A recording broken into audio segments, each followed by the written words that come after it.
What would make one of the largest entertainment companies in the world pay over $4 billion for a single story universe? Not a tech company, not a streaming platform, a space opera created in the 1970s. And yet, in 2012, Disney made exactly that decision. A $4.05 billion acquisition for a company built around one of the most iconic franchises in cinematic history. The question is simple. Why? And more importantly, what did Disney see that justified the price? Because this deal wasn't just about Star Wars, it was about the future of global entertainment. And by the end of this story, you'll understand why this decision reshaped Hollywood. So if you enjoy deep strategic breakdowns like this one, stay with me. The real turning point in this story comes sooner than most people realize. Context: Star Wars. After the prequel era, to understand the deal, we need to go back to the mid-2000s.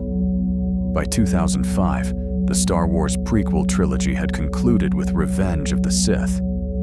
Financially, the franchise was still enormous.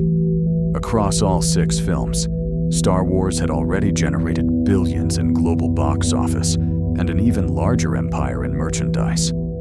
Toys, video games, books, licensing. For decades, Star Wars had been one of the most powerful merchandising machines in entertainment history. But something had changed. There were no new movies planned, no clear cinematic roadmap. And for the first time since 1977, the future of the franchise felt uncertain. The company behind it, Lucasfilm, was still profitable. But it was also relatively small compared to the massive studios dominating Hollywood. And its legendary founder was beginning to think about the next phase of his life. George Lucas and the decision to sell for decades. George Lucas had controlled nearly every aspect of Star Wars. He owned Lucasfilm. He controlled the licensing rights. He oversaw the creative direction. But by the early 2000s, Lucas was approaching his late 60s. He had spent more than 30 years building the Star Wars universe. And privately, he was beginning to think about retirement. More importantly, he was thinking about the long-term future of the franchise. Lucas understood something fundamental about modern entertainment. Running a global franchise had become far more complex. Massive marketing campaigns, global distribution, streaming platforms, theme parks, consumer products. The scale required to fully exploit Star Wars was no longer something a relatively independent company could easily manage alone. If Star Wars was going to evolve for a new generation, it needed an infrastructure much larger than Lucasfilm. And that realization opened the door to one of the most important deals in entertainment history. At the same time George Lucas was considering the future of his company, Disney was undergoing its own strategic transformation. Under CEO Bob Iger, Disney had begun pursuing a very specific strategy: acquire powerful intellectual property, not just movies, universes. In 2006, Disney acquired Pixar for $7.4 billion.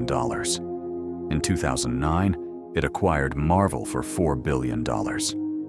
Both deals followed the same logic. Strong franchises generate value across multiple platforms: films, streaming, merchandise, theme parks, games, television.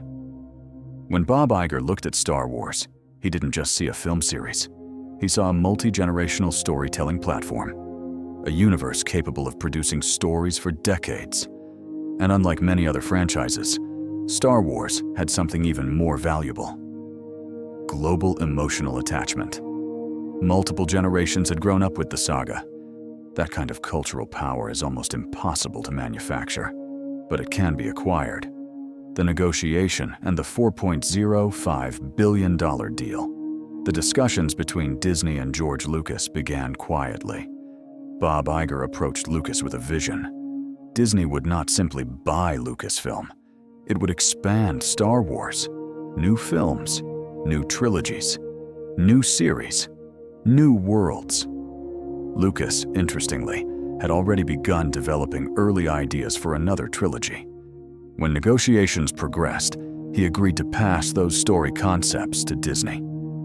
Then, in October 2012, the announcement became public. Disney would acquire Lucasfilm for $4.05 billion, half in cash, half in Disney stock. As part of the agreement, George Lucas would become one of the largest individual shareholders in Disney. But perhaps more importantly, Disney immediately revealed the next step. A new Star Wars trilogy was already in development. This was not a passive acquisition. It was a launch. And if you're enjoying this breakdown so far, consider subscribing, because some of the most fascinating business decisions in entertainment history follow this exact pattern. The risks behind the decision. Despite the excitement, the acquisition carried enormous risks. Star Wars fans are famously passionate. But passion cuts both ways. Expectations were massive. Launching a new trilogy meant stepping into one of the most scrutinized creative spaces in modern cinema. There was also the risk of franchise saturation. Too many films could dilute the magic. Too few could limit growth. Disney also faced internal challenges. Lucasfilm had always operated as a relatively independent creative studio. Integrating it into the Disney corporate structure required careful balance. Too much control could damage creativity. Too little oversight could create chaos. And finally, there was the central pressure. The first new Star Wars film had to succeed, because if it failed, the entire $4 billion bet would be questioned. The first major test arrived in 2015 with The Force Awakens. The result? A global box office of over $2 billion. One of the biggest film launches in history. The new trilogy followed. But Disney didn't stop with movies. The company expanded Star Wars across its entire ecosystem. New streaming series, new publishing initiatives, massive merchandise lines, and perhaps most dramatically, immersive theme park lands. Star Wars: Galaxy's Edge opened in Disney parks, allowing fans to physically enter the universe. The franchise became not just a film property, but a fully integrated entertainment platform. The industry impact. The Lucasfilm acquisition reinforced a massive shift in Hollywood. The era of standalone blockbusters was fading. The future belonged to story universes, franchises that could expand across multiple platforms. Films, series, games, experiences. Star Wars became a blueprint for franchise expansion in the streaming era. And Disney had now assembled an unprecedented portfolio. Pixar, Marvel, Star Wars. 3 storytelling ecosystems with nearly unlimited expansion potential. This was no longer just a movie studio. It was an intellectual property empire. The real lesson behind this deal isn't about movies. It's about control of intellectual property. Stories that capture global imagination are among the most valuable assets in modern business. They generate revenue across decades, across platforms, across generations. Disney didn't pay $4 billion for a film catalog. It paid for the right to shape the future of a cultural universe.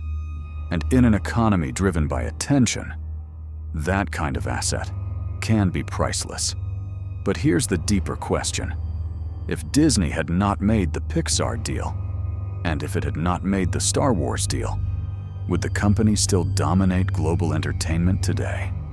Because the next major strategic move would take this expansion even further. Into streaming, into the battle for the future of media. If you enjoy exploring the strategies behind the biggest decisions in entertainment history, follow the channel, because the next story might be the most important one yet. And it begins with a platform called Disney Plus.